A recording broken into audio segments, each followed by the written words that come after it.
Leitura do livro História de um Homem de Pietro Baldi. Capítulo 27. Ascensões humanas. Aquele era o mundo a que cumpria descer. Aqueles os trabalhos que o esperavam. Já não se tratava de colocar, mas sim de resolver a questão do evangelho antibiológico, de conciliá-lo praticamente com a vida. Mas havia também o reverso da medalha, um outro lado onde conseguir ajuda. Todo este sistema pesa como uma condenação. O mundo está cansado de mentir, de suportar o peso dessa desconfiança. Procura compreender e luta por libertar-se dela, afrontando fadigas, riscos e revoluções. Já começa a pesar demais o jogo da astúcia e, se fosse possível jogar as cartas da vida, o jogo descoberto, mais fraternalmente, mais evangelicamente. Que grande alívio seria para todos! Apesar de tudo, o mundo possui vago e incerto instinto das coisas superiores. Nascido no fundo da alma, há o sentido do bem. Isso sugere uma íntima insatisfação, um desajuste espiritual que o estimula a melhorar-se. O mundo nada mais pode obter da mentira, da luta, da força, da destruição, de tão fatigante sistema de vida sem repouso, de engrenagem tão pouco ágil que, para funcionar, exige o consumo de tantas quantidades de energia. No fundo, o mundo detesta a horrenda realidade biológica em que vive, a realidade do Homo homini lupus. O homem é o lobo do próprio homem. Tem necessidade e ânsia de bondade e de justiça entre tanta malvadez e injustiça. É como se não se conseguisse nada de belo senão no sonho do ideal, irrealizável, mas ao menos não tão sufocante. A onda do mal que se submerge gera em nós uma reação desesperada para o bem. Há no mundo tal miséria gerada pelo abuso, pela traição, pela injustiça, que a fuga para o ideal é irresistível, embora se saiba que ele é impossível aqui. Proclama-se o seu absurdo e a sua inconsciência com fatos repetindo-se. Sede fortes para vencer. E já não há mais repouso. Invoca-se e procura-se algo diferente deste inferno humano, mesmo que seja o impossível, qualquer coisa a qualquer preço, por uma hora de paz. Há um processo de saturação no qual até a terra se cansa de sua própria lei e se rebela, ousando arriscar-se em forma de vida mais evoluída. E, no entanto, a terra odeia o seu ódio, revolta-se contra a sua rebelião, renega-se a si mesma e decide-se a enfrentar o esforço necessário para mudar e obedecer o instinto de subir. Então, um homem da terceira lei é chamado a cumprir a sua missão, já que a lei da vida não é ódio, mas amor, não mentira, mas verdade, não o mal, mas o bem. É necessário que um homem se canse de sua animalidade, considere insuportável o peso das leis biológicas e que se recuse a obedecer-lhes, iniciando em massa a obra da elevação dos pioneiros. A lei ascensional da vida é uma, igual para todos e fatalmente uns após os outros, todos sofrerão o seu impacto. A experiência espiritual exposta neste livro, cedo ou tarde, em formas várias, serão sentidas por todos. E isso não pode ser um anacronismo senão relativamente. Muitos outros deverão passar por essas náuseas e por essas reações. Dia virá em que a mentira, levada às suas últimas consequências, colocadas diante de uma sensibilidade nervosa e moral sempre mais aguda, tornará insuportável e impossível a convivência social. A solução não estará na volta ao passado, porque é mais difícil involuir que evoluir. Será preciso enfrentar problemas novos com nova consciência e nova responsabilidade. E será preciso desejar que o desentendimento aumente para que o homem tenha a coragem de enfrentar o esforço mental e de ação indispensável para progredir. É necessário que o homem chegue ao mais completo desprezo de seu modo de viver embora sufocado pela náusea de sua própria baixeza. É necessário que o atrito entre as duas vidas contrárias, a interna e a externa, entre o que é e o que deveria ser, leve a um tal cansaço de viver, a um tal desprezo por nós mesmos, que fiquemos reduzidos à última miséria espiritual. É verdade que a vacuidade das teorias, que não dão solução completa, o homem tem respondido com a indiferença. Mas já vimos que o suicídio espiritual não é tolerado pelas leis da vida, que contra isso se revoltam mais energicamente que contra o suicídio físico. O mundo reagirá como tem reagido o nosso personagem, pois que o espírito exige mesmo nos que o negam, e não se vive de nada no vácuo, na animalidade. Um dia compreenderão que o mundo é verdadeiramente o que foi chamado, embora hoje pareça estranho, o inferno terrestre. Sem dúvida, o mundo está sempre amadurecendo. A maioria, se não conquistou ainda a plena madureza do adulto, certo já perdeu a ingenuidade da criança. Mas hoje há necessidade de substância, de verdade sincera. Os velhos truques já não produzem efeito. O homem sabe o que há atrás dos velhos cenários. É necessário uma verdade clara, honesta, vivida. O homem quer compreender a fundo antes de aderir. Sabe que seu espírito é livre e nenhuma vontade poderá dobrá-lo. Já não estamos nos tempos em que se aceitava de olhos fechados o anacórtico do ideal administrado para tranquilizar os espíritos e os pobres. Os vencidos, os deserdados, se contentavam com essas consolações destinadas a disfarçar o desprezo da pobreza, da renúncia, com sonhos místicos de longínqua e hipotética realização. O homem de hoje conquistou uma forma mental crítica e positiva. Não aceita as verdades do céu se não estiverem claramente ambientadas e justificadas ante as verdades da terra. Não se trata de mudar a verdade, mas a forma mental. Não basta mudar as roupagens, é preciso mudar de vida. Este livro é universal. Não está fechado dentro de um determinado recinto humano. Não se dirige a nenhuma categoria humana em particular, mas a todos os que sentem contato com estes assuntos. Já dissemos que as formais categorias humanas não têm aqui nenhuma importância. Este livro não julga em particular, mas deixa a cada um o julgamento de si próprio. É um fato que as verdades humanas são divididas e rivais, mas trata-se de uma questão de forma. É preciso superá-la e ir direto à substância. Há sempre no fundo da alma um instintivo e sincero sentido do verdadeiro em que Deus fala e que ninguém jamais poderá fazer calar. Mesmo contra a nossa vontade, é um julgamento espontâneo e divino, irresistível e insuprimível, como o qual a consciência humana exprime o pensamento de Deus. É preciso apelar para o sentido com que as almas se veem mutuamente, se compreendem, se julgam.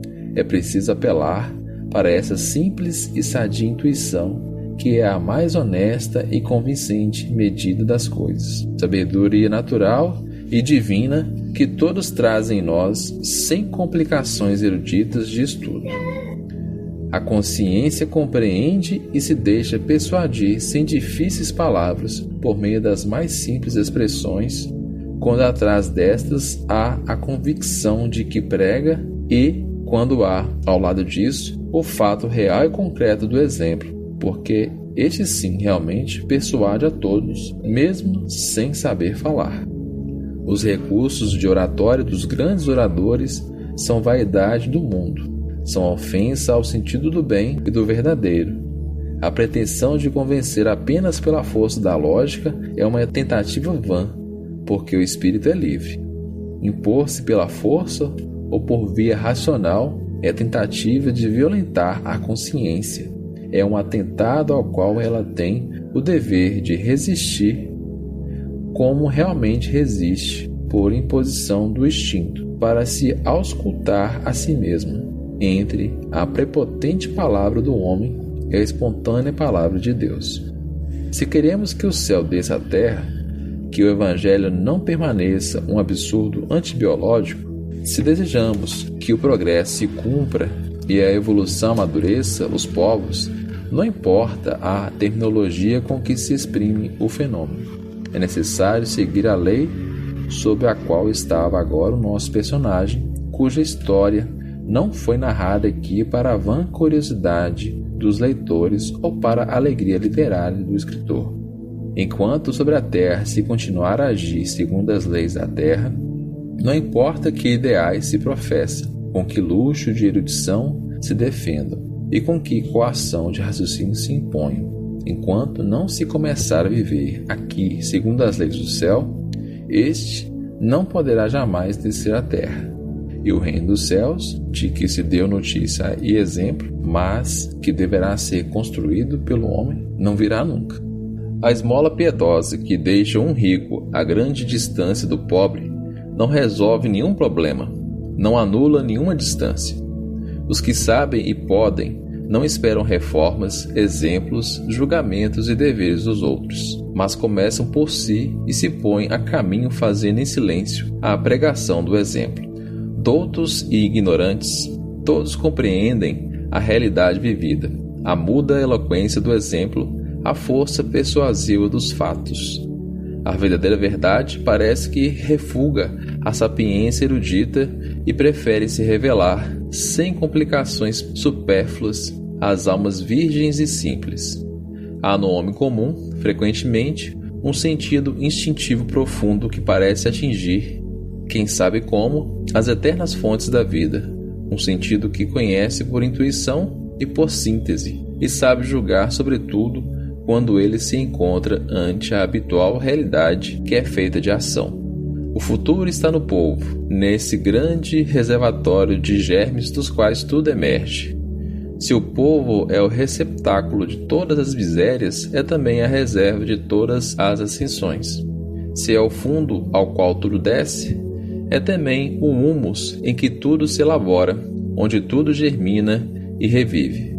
A evolução é uma lei fatal em constante pressão. É pensamento, é vontade, é ação. Quer realizar-se, e a humanidade hoje está numa grande curva de sua história, e todos os homens da terceira lei estão mobilizados, porque representam o princípio ativo do espírito para fornecer a semente e fecundar o humus do povo. As células nervosas e cerebrais do organismo humanidade devem funcionar plenamente. Não é lícito permanecer adormecido nas velhas fórmulas, seja qual for o campo. Refregas violentas convulsionam o exterior sem alcançar o fervor das maturações interiores. O mundo tem que chegar à fase do espírito. A sociedade caminha sempre do primitivo estado caótico para o estado orgânico, e isto impõe a necessidade de confraternização, o que significa o início da aplicação do Evangelho. A luta não pode cessar, mas a sociedade encaminha-se para a organização e a elevação qualitativa da luta, que será conduzida mais organicamente e inteligentemente para finalidades mais elevadas. Esta organização transforma em parte a lei da luta em lei de solidariedade. A estrutura celular dos organismos prepara-se tanto tempo antes e nos oferece o exemplo que encontramos em forma já completa. Também isto é um início de fraternidade, um pouco do céu que força a terra aqui descendo e se fixando.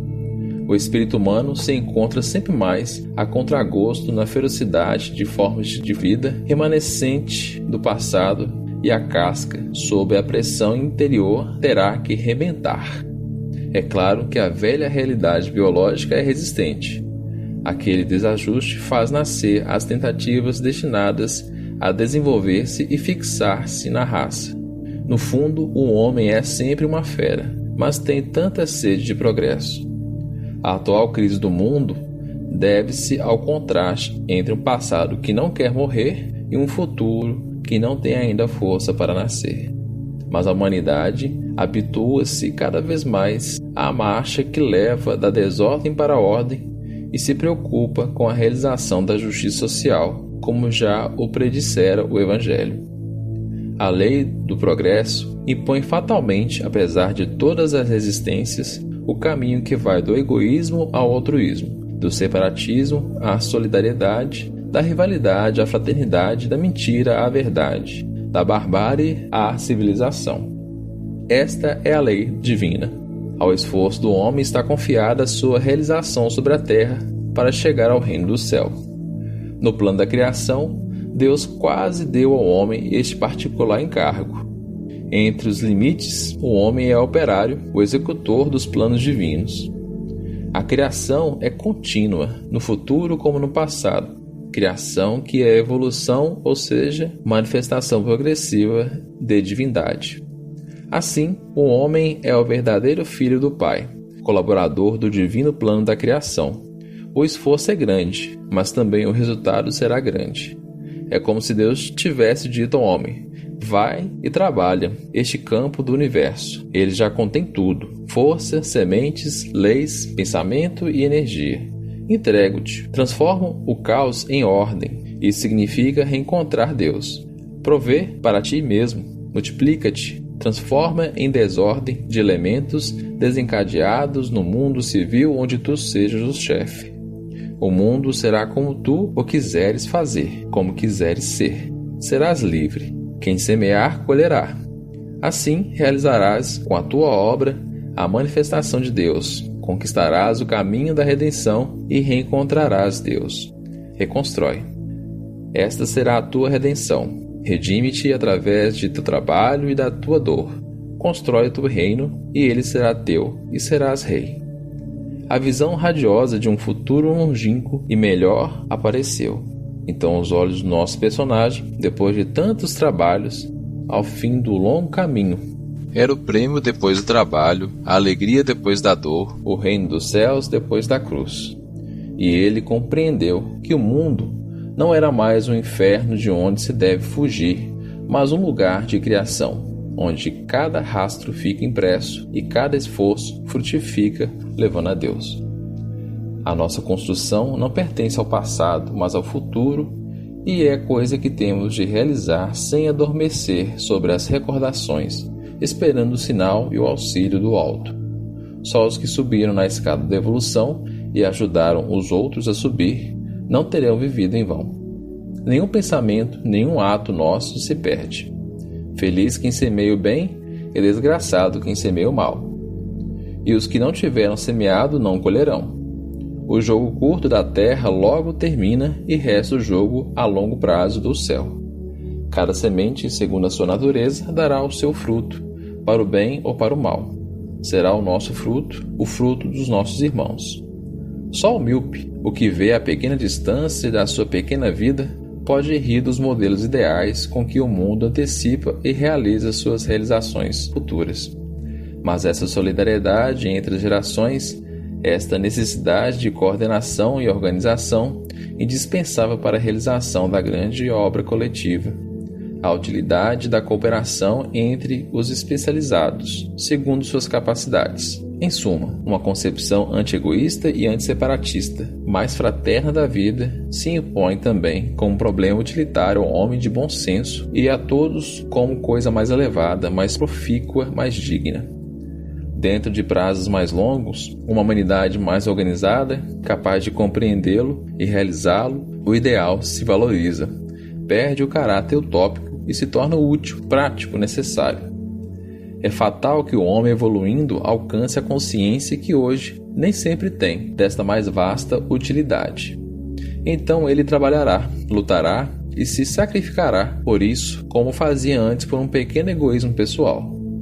O homem do ideal, hoje deslocado no mundo, injuriado e condenado, será cada vez mais normal e um povo composto de homens conscientes poderá realizar obras gigantes. Eles formarão um grupo orgânico que se imporá ao mundo como força diretriz, pelo direito que dá a maturidade e a capacidade de saber cumprir a missão de civilidade. Aos outros, indivíduos ou povos, que continuam raciocinando na medida do jogo curto do egoísmo e da mentira, e que tenham gozado depressa a pobre colheita imediata, desprezando e condenando os semeadores dos ideais como utopistas, a estes não poderá restar senão a condição de servos, aos quais caberá o prêmio ou a punição com os quais termina a lei de seleção. O nosso personagem conceberá o idílico ideal do céu, mas não havia colocado depois ante a férrea realidade da vida humana. Sua concepção era agora completa. O leitor, embora cético, que, de certo, o Rio I, encontra-se agora diante de uma solidez toda biológica de que lhe será difícil fugir, pois que nela está a sua própria realidade como a realidade de todos, o seu caminho como o caminho de todos. E terá que admitir que não se vive só de pão, que a vida coletiva tem gravíssimos interesses que não se exaurem no campo material e que ninguém está mais insatisfeito que os homens ricos e os povos ricos. Terá que admitir que a progressiva complexidade da vida coletiva precisa, ao lado das massas de nível medíocre, de elementos superiores que não se possam aviltar na normalidade e enquadrar no rebanho sem paralisar as funções fundamentais da própria vida, com danos para a vida de todos. Isso seria para eles o mesmo que paralisar, para a maioria, as possibilidades de nutrição e reprodução. Não compreender, importunar, condenar, explorar aqueles seres é violar e mutilar as leis da natureza que fornecem a cada organismo, individual ou coletivo, suas células nervosas e cerebrais, sem as quais não há diretriz nem evolução no indivíduo como nos povos. Enquanto se condena o tipo superior, a seu tempo, todos o alcançarão. Uma sociedade consciente deverá, antes de mais nada, ser capaz de reconhecer estes seres em meio à multidão e deverá ajudá-los, tanto mais que eles não sejam senão poder dar os frutos que valorizam toda a sua vida. E se a atual sociedade não é capaz de fazer isto, porque as vantagens são para os mais espertos e rapaces que as sabem conquistar, tem ao menos o pudor de se calar quando se lembra tarde demais do erro cometido e o queira reparar. Tenha a consciência de deixar em silêncio, até depois da morte, que sempre foi desprezado em vida.